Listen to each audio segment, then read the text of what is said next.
कृष्ण गोविंद हरे मुरारी, हे नाथ नारायण वासुदेवा। ओम नमो भगवते वासुदेवाय नमः। सफला एकादशी का व्रत कब है? 25 दिसंबर को या 26 दिसंबर को। पौष मास में कृष्ण पक्ष में पड़ने वाली एकादशी को सफला एकादशी के नाम से जाना जाता है। पौष का महीना जगत के पालनहार भगवान विष्णु जी को बहुत अधिक प्रिय है। कार्यों में सिद्धि प्राप्त करने के लिए सफला एकादशी का व्रत किया जाता है।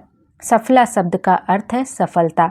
यह माना जाता है कि इस व्रत को करने से भगवान विष्णु की कृपा से सभी कार्यों में सफलता मिलती है। सफला एकादशी इस साल 2024 की अंतिम एकादशी है।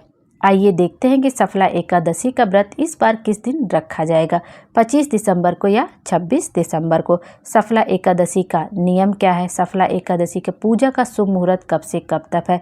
सफला एकादशी पर विष्णु भगवान की पूजा का शुभ मुहूर्त कब से कब तक है? इस दिन कौन कौन से शुभ योग बन रहे? जिन योगों में भगवान विष्णु की पूजा करने से साधक की हर मनोकामना पूरी होती है और उसे सभी पापों से मुक्ति मिल जाती है।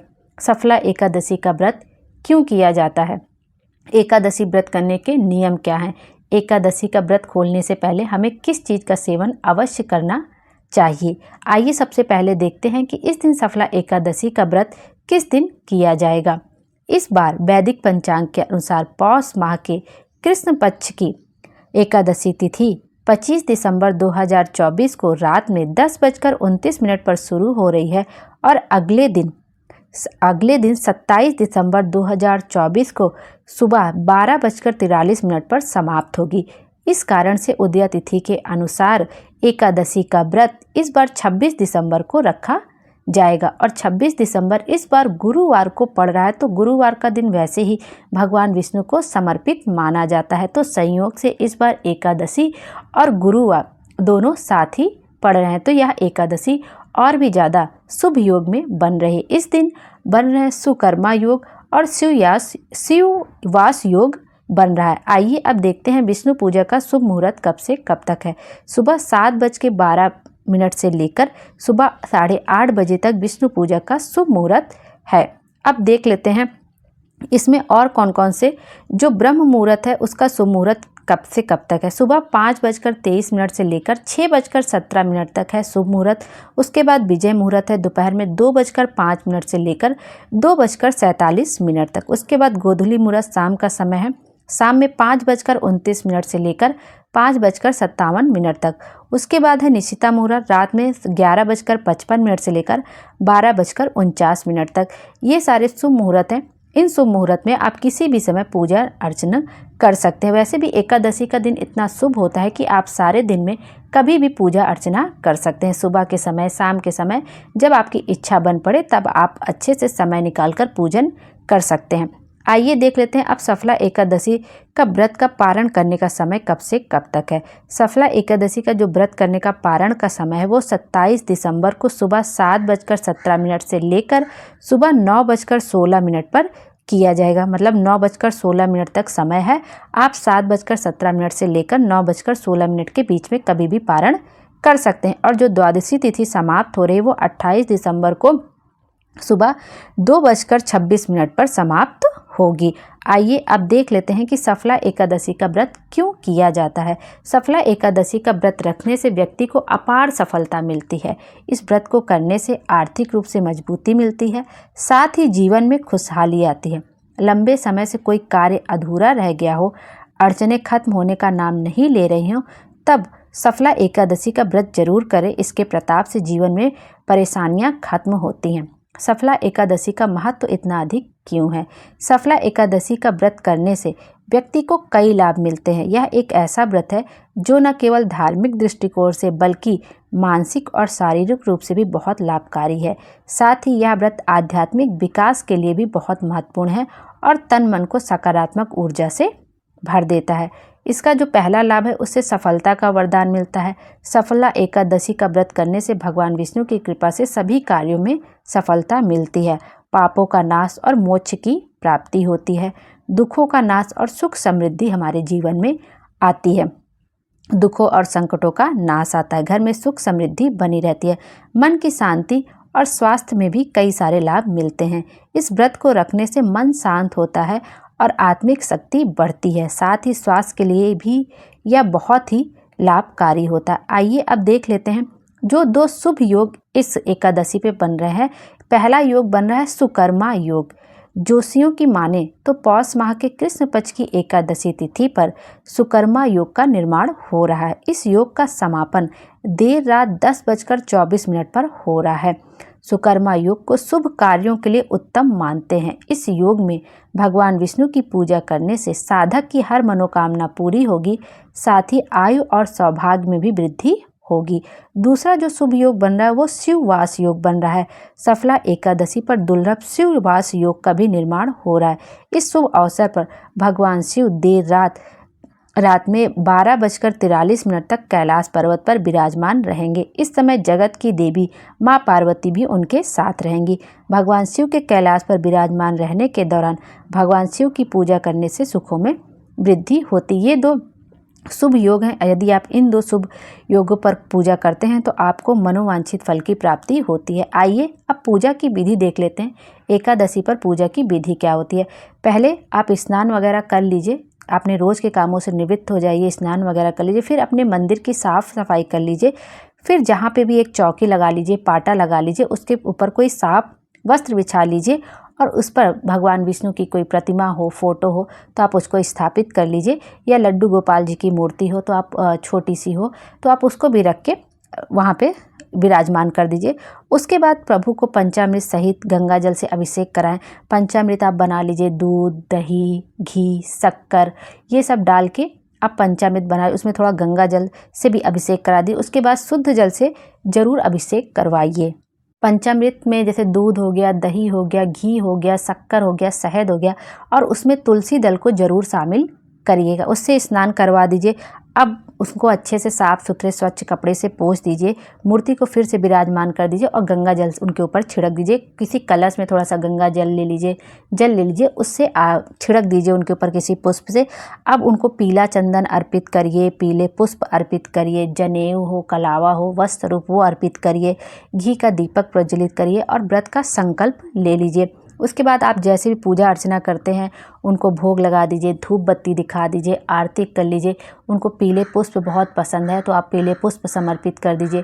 पीली चीज़ कोई वस्तु बना के उसका भोग लगा दीजिए और उसके बाद जैसे भी आप पूजन अर्चन करते हैं नॉर्मल तरीके से आप वैसे कर लीजिए। और जब आप पूजन करते रहिए तो ओम नमो भगवते वासुदेवाय मंत्र का भी जाप करते रहिए। और उसके बाद कथा पढ़ लीजिए। आज से जैसे सफला एकादशी का व्रत करें तो आप सफला एकादशी व्रत की कथा पढ़ लीजिए और उसके बाद श्री भगवान हरि विष्णु जी की आरती कर लीजिए, लक्ष्मी माता की आरती कर लीजिए और जो आप भोग लगाइएगा उसमें तुलसी दल को ज़रूर समर्पित करिएगा। अंत में क्षमा प्रार्थना कर लीजिए। इस तरह से आपका पूजन पूर्ण हो जाएगा। और कहते हैं कि एकादशी का दिन व्रत पे आपको कुछ नियमों का भी ज़रूर ध्यान रखना चाहिए। कहते हैं कि इस दिन आपको तुलसी जी को बिल्कुल भी नहीं तोड़ना चाहिए, तुलसी जी के क्यारे में जल समर्पित नहीं करना चाहिए, क्योंकि इस दिन तुलसी माता का व्रत रहता है और हम जल समर्पित कर देते हैं तो तुलसी माता का व्रत खंडित हो जाता है। तो आइए देख लेते हैं सफला एकादशी के दिन हमें कौन कौन से कार्य नहीं करने चाहिए। मांस मदिरा का सेवन नहीं करना चाहिए, तामसिक भोजन का सेवन नहीं करना चाहिए, ये सब तो हमें पता ही रहता है कि इससे भगवान नाराज़ होते हैं। लहसुन प्याज का सेवन नहीं करना चाहिए, झूठ नहीं बोलना चाहिए और इस दिन चावल का सेवन नहीं करना चाहिए, क्लेश नहीं करना चाहिए, गुस्सा नहीं करना चाहिए, ये सब तो बिल्कुल भी नहीं करना चाहिए। और इस दिन काले रंग के कपड़े नहीं पहनने चाहिए। हो सके तो आप पीले रंग के कपड़े पहने जो विष्णु भगवान को बहुत ही अधिक प्रिय होता है। इस दिन चावल भूल से न खाएं, चावल खाने से इस दिन दोष लगता है। तुलसी की पत्तियां भगवान विष्णु को बहुत प्रिय हैं, आपको उनको भोग भी लगाना है। तो आपको पता है कि इस दिन सफला एकादशी है तो आप एक दिन पहले ही आप तुलसी की पत्तियों को तोड़ के रख लीजिए। और यदि मान लीजिए भूलवश आप भूल गए हैं तो जो आप क्यारे के पास पत्तियां टूटी हों, गिर के टूट गई हों तो आप उनको उठा के भी आप भगवान को समर्पित कर सकते हैं। लेकिन आपको भूल से भी इस दिन तुलसी की पत्तियों को नहीं तोड़ना चाहिए। आप फूल की माला समर्पित करना चाहते, पीले पुष्प समर्पित करें तो इस दिन किसी भी पेड़ या पौधे से फूल या पत्ती नहीं तोड़नी चाहिए, उसको आप एक दिन पहले ही तोड़ लीजिए। और तुलसी को पत्तियां तोड़ने से माँ लक्ष्मी इस दिन नाराज़ होते हैं। और काले वस्त्र नहीं पहनने चाहिए। इन सब कुछ बातों का ज़रूर से ज़रूर ध्यान रखना चाहिए। और इस दिन तुलसी के पेड़ में जल समर्पित नहीं करना चाहिए। आप एक दिन बाद जल समर्पित कर दीजिएगा। और देख लेते हैं कि इस दिन कौन कौन सा कार्य हमें अवश्य करना चाहिए जिससे हमें विष्णु भगवान की कृपा प्राप्त हो। कहते हैं कि सफला एकादशी का व्रत रखने से 1000 अश्वमेघ यज्ञ का फल प्राप्त होता है। इस दिन व्रत रखने से सभी तरह के संताप और दुख समाप्त हो जाते हैं। इस दिन व्रत रखने से भाग्य के दरवाजे खुल जाते हैं। और सफला एकादशी का व्रत रखने से व्यक्ति की सारी मनोकामनाएं पूरी होती हैं। एकादशी का व्रत रखने से जीवन में देखे गए सपने पूर्ण होने में मदद मिलती है। तो व्रत रखने के फ़ायदे भी बहुत सारे होते हैं और कुछ नियम भी होते हैं जिनका हमें ज़रूर ध्यान रखना चाहिए। और जब आप सफला एकादशी का व्रत करें या किसी भी एकादशी का व्रत करें तो पूजन वगैरह करते समय ओम नमो भगवते वासुदेवाय मंत्र का आपको स्मरण भी करते रहना चाहिए, जाप करते रहना चाहिए। इस तरह से झूठ नहीं बोलना चाहिए, गुस्सा नहीं करना चाहिए, किसी का अपमान नहीं करना चाहिए, किसी का दिल तो वैसे भी नहीं दुखाना चाहिए। आइए अब देखते हैं कि सफला एकादशी के दिन हम कौन कौन से उपाय कर सकते हैं जिससे हमें मनोवांछित फल की प्राप्ति हो। सफला एकादशी के दिन तुलसी जी के आगे घी का दीपक अवश्य प्रज्वलित करना चाहिए। चाहे आप गोल बाती का प्रज्वलित करिए, चाहे लंबी बाती का प्रज्वलित करिए, लेकिन आपको तुलसी जी के पास घी का दीपक जरूर प्रज्वलित करना चाहिए। ओम नमो भगवते वासुदेवाय नमः मंत्र का जाप करते हुए आपको घी का दीपक प्रज्वलित करना चाहिए। कहते हैं कि ओम नमो भगवते वासुदेवाय नमः मंत्र का जाप करके जब हम घी का दीपक प्रज्वलित करते हैं तो हमारी जो धन से संबंधित जुड़ी समस्या रहती है उससे हमें मुक्ति मिल जाती है। सफला एकादशी के दिन भगवान विष्णु के आगे घी का दीपक जलाएं और पूर्व दिशा की ओर मुख करके गीता के 11वें अध्याय का पाठ अवश्य करना चाहिए। इसमें फंसा हुआ पैसा जल्द ही प्राप्त हो जाता है, कर्ज से हमें मुक्ति मिलती है, आर्थिक स्थिति में हमारे सुधार होता है। यदि आपका स्वास्थ्य हमेशा खराब रहता है तो भगवान विष्णु को जो ऋतु फूल है जरूर अर्पित करने चाहिए, इससे आपके स्वास्थ्य में सुधार होगा। मतलब जो भी सीजन का फल चल रहा हो वो आपको भगवान को जरूर अर्पित करना चाहिए। तो ये कुछ चीज़ें होती हैं जिनका हमें ज़रूर ध्यान रखना चाहिए। और इस दिन तुलसी माता का पूजा अर्चना अच्छे से करनी चाहिए। उसके बाद तुलसी चालीसा का पाठ करना चाहिए और उसके बाद तुलसी जी की आरती का भी श्रवण करना चाहिए। आप तुलसी माता को इस दिन छूना तो नहीं चाहिए, उनको स्पर्श नहीं करना चाहिए, तो आप दूर से ही पूजन कर सकते हैं। पत्ती मतलब उनकी नहीं तोड़नी चाहिए। तो आप उनके सामने दूर से घी का दीपक जला दीजिए। साफ स्वच्छ कपड़े पहन के ही दीपक जलाना चाहिए आपको। उसके बाद तुलसी माता को लाल चुनरी उड़ा दीजिए, 11-21 बार परिक्रमा कर लीजिए और तुलसी चालीसा का पाठ कर लीजिए और उसके बाद तुलसी माता की आरती कर लीजिए। आइए तुलसी चालीसा के पाठ का श्रवण कर लेते हैं। दोहा। श्री तुलसी महारानी करूँ विनय सिर नाय, जो मम हो संकट विकट दीजय मात नसाए। नमो नमो तुलसी महारानी, महिमा अमित न जाए बखानी। दियो विष्णु तुमको सन्माना, जग में छायो सुयस महाना। विष्णु प्रिया जय जयति भवानी, तिहु लोक की हो सुख खानी। भगवत पूजा कर जो कोई, बिना तुम्हारे सफल न होय। जिन घर तो नहीं होय निवासा, उस पर करहि विष्णु नहीं बासा। करे सदा जो तव नित सुमरन, तेहि के काज होय सब पूरन। कार्तिक मास महात्म तुम्हारा, जाको जानत सब संसारा। तो पूजन जो करें कुंवारी, पावें सुंदर वर सुकुमारी। कर जो पूजन नित प्रति नारी, सुख संपत्ति से होय सुखारी। वृद्धा नारी करे जो पूजन, मिले भक्ति होय पुलकित मन। छायो तप प्रताप जग भारी, ध्यावत तुम्हें सकल चितधारी। तुम्ही मात यंत्रन तंत्रन, सकल काज सिद्धि होवै क्षण में। औषधि रूप आप हो माता, सब जग में तव यश विख्याता। देव ऋषि मुनि और तपधारी, करत सदा तव जय जयकारी। वेद पुराणन तव यश गाया, महिमा अगम पार नहीं पाया। नमो नमो जय जय सुख कारणी, नमो नमो जय दुख निवारणी। नमो नमो सुख संपत्ति देनी, नमो नमो अघ काटन छेनी। नमो नमो भक्तन दुख हरणी, नमो नमो दुष्टन मद छेनी। नमो नमो भव पार उतारनी, नमो नमो परलोक सुधारनी। नमो नमो निज भक्ति उबारनी, नमो नमो जन काज सवारनी। नमो नमो जय कुमति नसावनी, नमो नमो सुख उपजावानी। जयति जय तुलसी माई, ध्याऊँ तुमको शीस नवाई। निज जन जानी मोहि अपनाओ, बिगड़े कारज आप बनाओ। करूँ विनय मैं मात तुम्हारी, पूर्ण आशा करहूँ हमारी। शरण चरण कर जोरी मनाऊँ, निस दिन तेरे ही गुण गाऊँ। कहूँ मात यह अब मोह पर दाया, निर्मल होय सकल मम काया। मंगू मात यह वर दीजय, सकल मनोरथ पूर्ण कीजय। जनु नहीं कुछ नेम आचारा, क्षमहु मात अपराध हमारा। 12 मास करे जो पूजा, ता सम जग में और न दूजा। प्रथम ही गंगा जल मंगवावें, फिर सुंदर स्नान करावें। चंदन चत पुष्प चढ़ावें, धूप दीप नैवेद्य लगावें। करें आचमन गंगा जल से, ध्यान करें हृदय निर्मल से। पाठ करे फिर चालीसा का, आ स्तुति करे मात तुलसा की। यह विधि पूजा करे हमेशा, ताके तन नहीं रहे कलेशा। करे मास कार्तिक का साधन, सोवे नित पवित्र सिद्ध हुई जाही।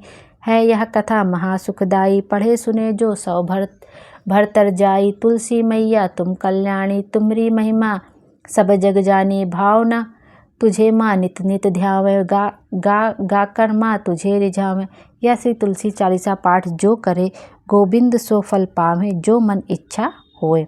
तुलसी चालीसा का पाठ करने के बाद तुलसी माँ की आरती को भी जरूर श्रवण करना चाहिए। तुलसी महारानी नमो नमो, हरि की पटरानी नमो नमो। धन तुलसी पूरण तप कीनो, शालिग्राम बनी पटरानी। जाके पत्र मंजरी कोमल, श्रीपति कमल चरण लपटानी। तुलसी महारानी नमो नमो, हरि की पटरानी नमो नमो। धूप दीप नैवेद्य आरती, पुष्पन की वर्षा बरसानी। 56 भोग 3600 व्यंजन, बिन तुलसी हरि एक न मानी। तुलसी महारानी नमो नमो, हरि की पटरानी नमो नमो। सभी सखी मैया तेरो यश गावें, भक्ति दान दी जय महारानी। नमो नमो तुलसी महारानी, तुलसी महारानी नमो नमो। हरि की पटरानी नमो नमो, तुलसी महारानी नमो नमो। बोलो तुलसा माता की जय। उनकी आरती जो करे, चालीसा का पाठ जो श्रवण के, उसकी सभी मनोकामना पूरी हो। जय हो तुलसी माता की जय हो, विष्णु भगवान की जय। यह विधि बताने में जो भी मुझसे त्रुटि हो गई, आरती कहने में, दोहा कहने में जो भी त्रुटि हो गई, मुझे क्षमा कर दीजिएगा। भोले बाबा हम सब की मनोकामना पूरी करें और हमारे जीवन को खुशियों से भर दे। Thank you.